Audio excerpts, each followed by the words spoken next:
Oh, bonjour. Bienvenue. Oh, excuse me. Whenever I'm in Paris, I always want to speak the local language. Just teasing.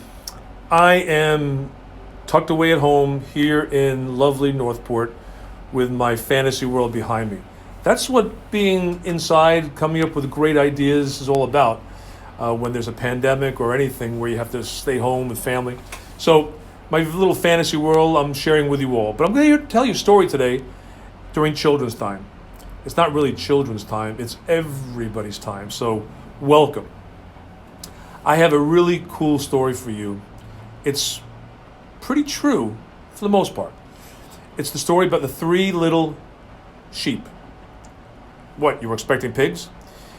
This is the story about three little sheep that lived in a small little town, and they had houses identical to each other, side by side.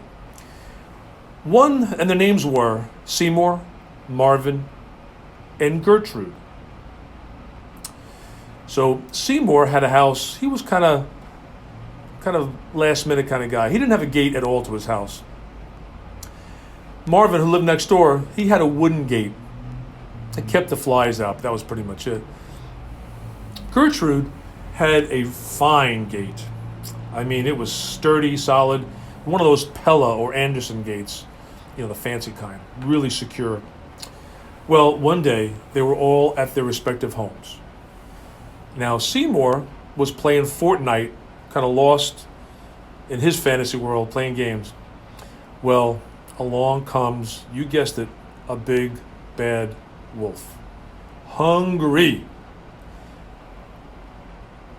Went to Seymour's house, saw there was no gate, so started yelling, "Hey, Seymour, it's your dad, I'm coming in." So Seymour, playing his Fortnite, didn't really pay attention, looked up last minute, thinking it was his dad, sort of. All of a sudden, the wolf is upon him, and Seymour is kicking, screaming, basically hustling. That was one fast sheep.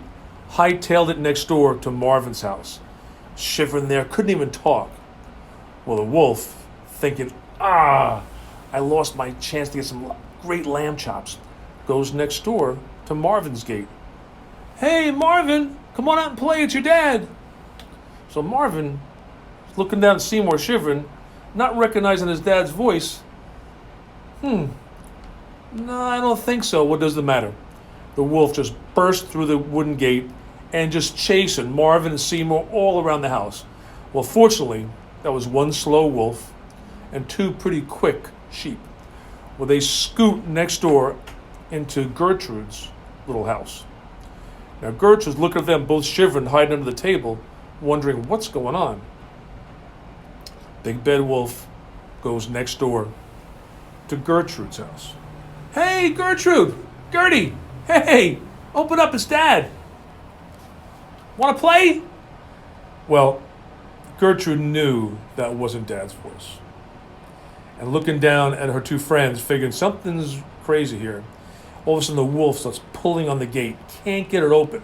Can't go around it, can't go over it. It was too high.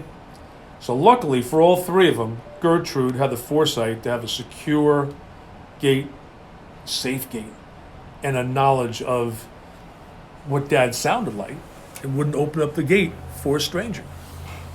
Well, the wolf finally gave up, realized today wasn't a good day for lamb chops, but he had a hankering for some bacon and pork chops.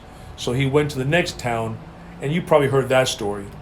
I won't go into that right now. But really, today, in today's lessons, you're going to hear a lot about sheep and gates, and it's all about, it's kind of hard to put into words, but you got to know the true calling in our lives, whether it's your parents, your teachers, and more spiritually, God. Do you understand what's calling you? And also, can you recognize when there are false whispers, false cries calling you to action when it's not in your best interest to play at all with those kind of things? And then the gate, of course, you'll hear about from Pastor Betty exactly how that all relates to having a strong, solid gate that is the pathway to greater things. So I'll leave it at that. Don't be a lazy sheep. Be a smart sheep. Do your homework. maintain your social distancing, and I look forward to seeing each and every one of you on the next broadcast from St. Paul's and ultimately in church. Love you all. Take care.